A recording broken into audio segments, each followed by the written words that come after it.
அணுமின் நிலையம் கடும் சேதத்திற்கு உள்ளானது.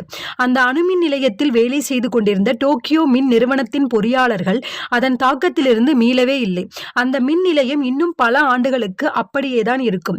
எதிர்பாராத பேரழிவுக்கு ஆளாகும் போதும் தோன்றுகின்ற மீண்டெழ முடியாமைத்தான் அது வெளிப்படுத்துகிறது. நில அதிர்ச்சி ஏற்பட்ட சில நிமிடங்களிலேயே ஜப்பானின் பங்கு சந்தை மூடப்பட்டுவிட்டது. அதற்கு பிறகு எந்த தொழில்கள் சிறப்பாக செயல்பட்டன தெரியுமா?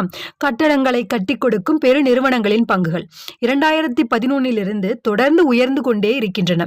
ஏனெனில் தோஹோக்கு கடற்படை பகுதி முழுவதும் மீண்டும் கட்டியெழுப்பப்பட வேண்டியிருந்தது. அந்நிறுவனங்களுக்கு ஒரு பெரிய வரப்பிரசாதமாக அமைந்தது.